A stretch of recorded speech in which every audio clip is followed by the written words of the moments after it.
A Câmara Municipal de Curitiba aprovou neste dia 30 de novembro de 2021 um projeto de lei que obriga a prefeitura, em todos os próximos concursos públicos, a reservar 20% das vagas para cotas raciais, negros e índios. Esse projeto gerou muita discussão entre os vereadores, foi uma sessão longa que durou mais de 8 horas e o debate era o seguinte: cotas raciais reparam uma situação de preconceito, de injustiça do passado ou criam ainda mais problema para a pessoa supostamente beneficiada? Ela não vai no futuro ser cobrada no mercado de trabalho por eficiência, por eficácia, por resultados, tendo sua capacidade questionada? Essa foi uma das propostas de discussão trazidas por uma das vereadoras que votaram contra, a vereadora Amália Tortato, do Partido Novo, e é com ela que eu converso na entrevista de hoje. Eu sou a Cristina Grêmio, colunista da Gazeta do Povo, e já já trago essa entrevista para você.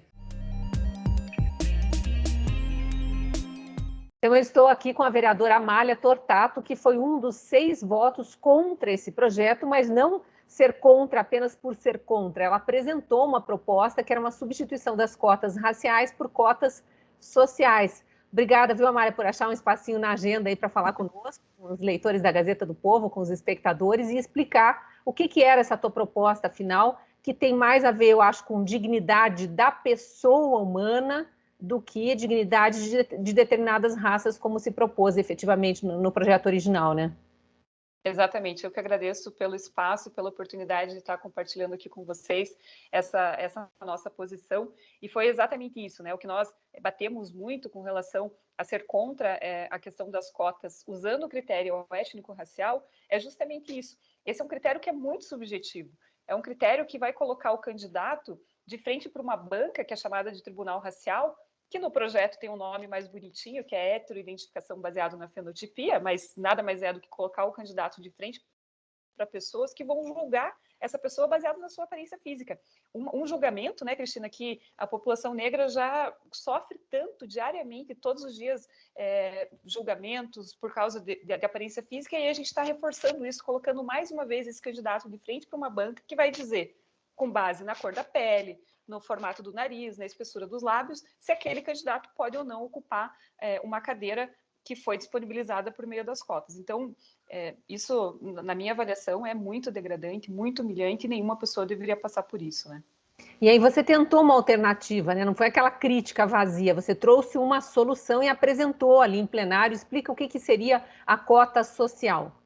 Exatamente. Nós apresentamos a substituição do critério de raça pelo critério social, por entender justamente que esse sim é um critério objetivo, que vai verificar a renda da família, a escola onde o candidato estudou. Então, pelo nosso projeto, só poderia ser beneficiado o candidato que estudou na escola pública ou que estudou numa escola privada, mas com bolsa, senão ele não poderia ser beneficiado, justamente porque nós entendemos que esse é um critério objetivo e que, de certa forma, nós estaríamos também contemplando a população negra daqui de Curitiba, já que, segundo o IBGE, mais de 70% dos pobres no Brasil são negros. Então, a gente estaria usando um critério objetivo para beneficiar, no final das contas, praticamente a mesma população.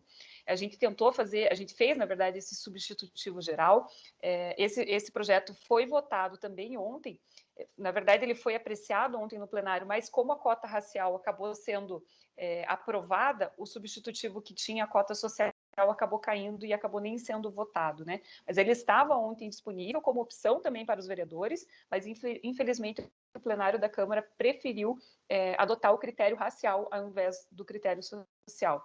Nós entendemos, Cristina, que, na verdade, o grande vilão disso tudo, o fato de nós estarmos aqui discutindo a necessidade de cotas para reparar qualquer tipo de injustiça que tenha sido cometida ao longo da vida das pessoas, é justamente porque nós falhamos na educação. A nossa educação pública é muito ruim, é de péssima qualidade.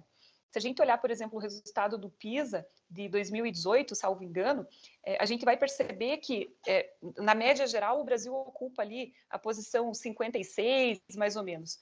Mas se a gente isolar escola pública de escola privada, as escolas privadas do nosso país, elas ficam em quinto lugar, do lado da Suíça, enquanto que as escolas públicas do nosso país ficam nas últimas posições, 65, 66. Olha o tamanho do disparate que a gente tem, do abismo que a gente tem entre a educação pública e a educação privada.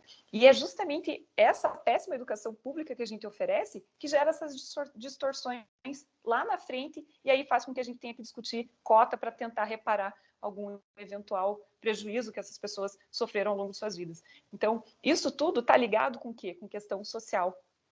É falta de acesso a uma boa educação de qualidade, porque a pessoa não tem dinheiro para pagar uma educação privada de boa qualidade. E é interessante, desculpe te cortar, mas é interessante que você tenha mencionado essa questão educacional, porque foi justamente no sistema educacional, no ensino universitário, no caso, que foram implantadas as primeiras políticas de cota, e já era, enfim, já 2, 3, 4 gerações passaram por isso, já era para a gente ter se libertado, digamos assim, desse problema, né? E não, Exato. a gente continua nessa dependência de oferecer cotas para supostamente reparar um preconceito histórico contra a população indígena, contra a população negra, e pelo visto não está dando o resultado esperado, né? Tanto que vereadores continuam propondo cotas raciais, como foi esse projeto aí.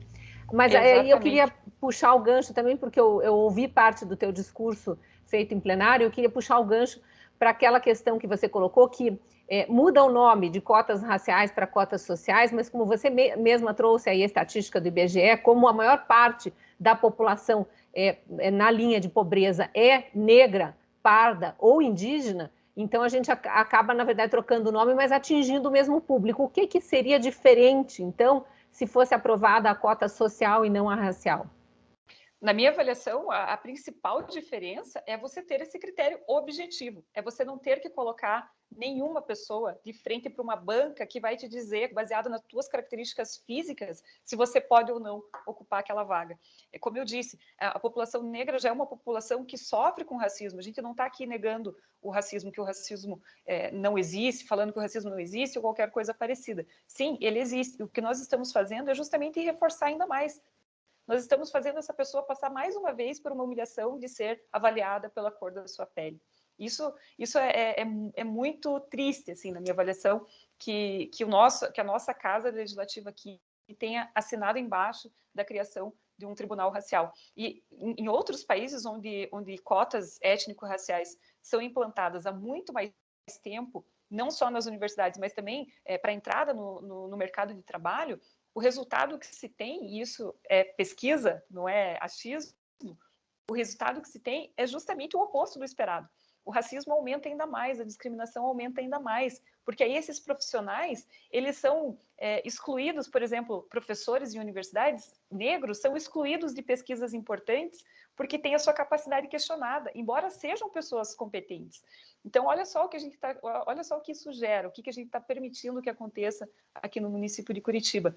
Essa discriminação aumenta, a sensação de injustiça entre os grupos, tanto os beneficiados quanto os não beneficiados, aumenta, a tensão interracial aumenta, porque gera ainda mais separação, né? A gente não se vê mais como um único povo, como uma única raça, a gente se vê separado em caixinhas, isso é muito ruim, e nós, infelizmente, não com o meu voto, quero lembrar, infelizmente nós permitimos que isso fosse feito aqui no município de Curitiba, o que me deixa bastante triste. Você está falando dessa discriminação no mercado de trabalho em função dessas pessoas terem entrado através de cota e não de uma aprovação num concurso, por exemplo, mesmo por mérito, né? E eu estou lembrando de uma reportagem que eu vi agora, dias atrás, de um negro, não sei de qual área do mercado de trabalho, acho que na reportagem não citava, até para tentar evitar a discriminação, mas ele entrou na justiça para pedir que se apagasse do seu currículo que ele fez faculdade graças à cota racial, porque isso estava prejudicando a progressão de carreira. Então, efetivamente, empregadores vão olhar para isso e vão dizer, ó, esse lá atrás talvez não tenha sido tão bom aluno, claro que tem sempre a chance de comparar com notas e tudo mais, mas sim, você realmente carimba no currículo da pessoa, é aquilo que você falava do questionamento eterno da capacidade dela, você carimba no currículo que em algum momento, talvez, ela não fosse tão capaz e foi privilegiada por uma lei como essa que Curitiba acabou de aprovar, né? Infelizmente. E você sabe que quando nós instituímos as cotas das universidades aqui no Brasil, eu já dizia naquela época, se nós não melhorarmos a qualidade de educação, daqui a pouco a gente vai estar fazendo cota para entrada no mercado de trabalho, porque a gente não vai resolver o problema. E infelizmente é o que a gente está assistindo acontecer agora, né, Cristina? Exatamente. E só para finalizar a informação que eu trouxe, o juiz não concedeu o pedido da pessoa e disse, não, nesse caso não há direito ao esquecimento. O seu passado é esse e você tem que É carregar esse? ele para o futuro. Então, É, juridicamente falando, não há como se apagar um privilégio que foi dado no um privilégio. passado, Pois enfim, é. merecido ou não, foi julgado naquele momento que era merecido e foi concedido, mas ele carrega aquilo no currículo para o resto da vida. Efetivamente, é algo com o qual, né, é um problema, entre aspas, com o qual ele vai ter que se deparar para o resto da vida. E Faz como é que parte foi a da discussão em história. plenário? Eu sei que você promoveu um debate grande, né? Pois é, eu fui a primeira a falar sobre o projeto, né? Eu me inscrevi logo cedo, quando abriu, porque eu sabia que seria uma posição provavelmente minoritária aqui dentro do plenário, e foi o que aconteceu, né? Eu abri as discussões dizendo que era contra cotas raciais, fazendo um posicionamento firme, explicando os motivos e explicando por que, inclusive, nós propusemos que mudasse o critério para o critério social em vez de racial. Depois de mim já falou a vereadora autora do projeto, que é a vereadora Carol D'Artora, do PT, e aí, obviamente, a partir dali foi só apanhando ao longo do dia, né? Acusações das mais diversas, me chamaram de racista e por aí foi. Tinha pessoas acompanhando no plenário, me vaiaram, enfim. Teve manifestações bastante nesse sentido, até no chat do YouTube da Câmara, diversas manifestações nesse sentido, e eu até comentei no meu discurso, né? Por que então que eu estou fazendo tanto esforço aqui, se no final a gente vai atender praticamente a mesma população, por que fazer tanto esforço e inclusive correr o risco de ser chamada de racista, como já está acontecendo? E é justamente por entender que a mudança do critério subjetivo para o critério objetivo é um ganho para toda a sociedade, mas infelizmente, e para responder a tua pergunta, a discussão durou o dia inteiro, a sessão terminou no final da tarde, foram acho que 8 horas de sessão, fizemos uma pausa ali para o almoço, mas foi uma discussão bem longa e que no final acabou com esse resultado que você comentou no início, né? 6 votos contrários e o restante dos vereadores votando favorável. Deixa eu só fazer mais um comentário que eu me lembrei Claro. com relação ao que gera esse tribunal racial que julga as pessoas. Nós tivemos um caso que, inclusive, foi objeto de matéria na Gazeta do Povo, de 2 irmãos gêmeos, que um deles foi considerado aprovado para ser beneficiado com a cota racial e o outro não. Então, olha só o tamanho da confusão que a gente gera e danos psicológicos, porque aí, como a pessoa se viu a vida inteira, chega alguém e diz para ela que você não sofreu racismo. Quem sou eu para dizer quem sofreu racismo ou não? Quem é a banca para dizer quem sofreu racismo ou não? Como foi a vida daquela pessoa? Mas, infelizmente, o que o Tribunal Racial faz é isso, é julgar, inclusive, o sofrimento da pessoa e dizer para ela, não, isso que você passou na sua vida, né, não importa para nós, você não vai ser beneficiado com essa cota. Então, por ser justamente um critério subjetivo. E ainda mais num país que a gente vive, né, completamente miscigenado. Qual que é o limite? Até onde você é considerado pardo o suficiente para ocupar uma vaga de cota racial? Quem vai dizer isso? Aonde vai estar a régua? Enfim, é muito complexo e sou contra.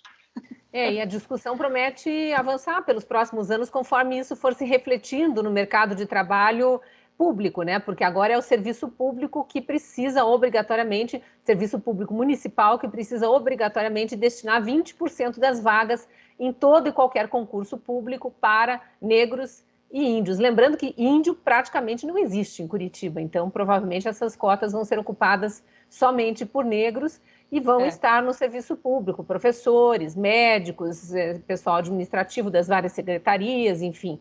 É importante que Exatamente. essas pessoas realmente apareçam para a sociedade, mas que não haja um preconceito invertido no mercado de Exato. trabalho, que não se pode garantir nesse momento, né? Exatamente. E lembrando que negros, segundo o critério do IBGE, são pretos e pardos, então inclui os pardos, o que é essa camada da população que cada hora é jogada para um lado, né? Dependendo do vento, os pardos estão para lá ou estão para cá. Então, agora, aonde a gente vai, volto a repetir, aonde a gente vai traçar a linha de até onde é pardo o suficiente para ser beneficiado com essas cotas. Para finalizar, Amália, que eu sei que você está com a agenda apertada aí, me passa, Imagina. ou passa aqui para nós, para os leitores, para os ouvintes e espectadores da Gazeta do Povo, qual é a tua definição de dignidade humana? O que você pretendia quando você apresentou o substitutivo ao projeto, né, sugerindo cotas sociais? Eu gostaria que todas as crianças aqui da cidade de Curitiba tivessem acesso a uma boa educação de qualidade, para que elas tenham oportunidades. A cota social, na minha avaliação, ela gera oportunidades, ela cria a chance daquela família, daquela criança, quebrar o ciclo da pobreza. Enquanto nós estivermos oferecendo uma péssima educação de qualidade para as nossas crianças, nós estaremos comprometendo geração após geração. Nós estamos condenando essas crianças a viver eternamente na pobreza. A gente sabe que tem um caso ou outro de crianças que conseguem se superar e esses casos são tão raros que eles viram notícia, viram histórias de superação, porque a gente sabe que são raros. O que nós estamos fazendo com as nossas crianças é justamente tirar essa dignidade, essa chance, essa oportunidade de quebrar o ciclo da pobreza e conseguir chegar até onde elas quiserem, conseguir evoluir, conseguir fazer a mobilidade social, conseguir reduzir a desigualdade que a gente tem no nosso país, a pobreza, principalmente, que a gente tem no nosso país. Então, para mim, a dignidade humana é a chance de ter oportunidade, e é o que a gente está tirando das nossas crianças, infelizmente. Bom, apesar de derrotada no plenário, parabéns pela proposta de debate, né? E pelo debate que isso gerou. Estamos trazendo esse debate também para um público maior agora. Vamos ver se as pessoas conseguem entender que há outros caminhos para a sociedade evoluir, ser mais tolerante, menos preconceituosa e dar mais oportunidades para quem realmente precisa, independentemente da cor da pele ou da raça. Exatamente. E para finalizar, Cristina, se você me permite, claro. Entender que existem mais soluções para um problema não é negar o problema. Ninguém aqui está negando o racismo. O que eu estou dizendo é que existem, sim, outras maneiras de a gente combater o racismo e não é através das cotas sociais, na minha avaliação. Muito obrigada, viu? Boa tarde para você. Obrigada, boa tarde. Agradeço também a você que esteve comigo aqui até agora e especialmente aos assinantes da Gazeta do Povo, porque são os assinantes que permitem a produção de conteúdos como este. Caso você ainda não seja nosso assinante, esteja me assistindo só pelas redes sociais, eu te convido a se juntar a nós. Tem uma promoção aí nesse QR Code que aparece na tela e também no link na descrição do vídeo. Sendo nosso assinante, você tem acesso a toda a cobertura jornalística que é pautada em convicções conservadoras, como, por exemplo, a defesa da dignidade da pessoa humana, independentemente de raça ou de cor de pele. E você tem acesso também a muito conteúdo exclusivo, cursos, artigos, vídeos, podcasts produzidos por mais de 40 colunistas. Eu sou um deles e te espero lá na Gazeta.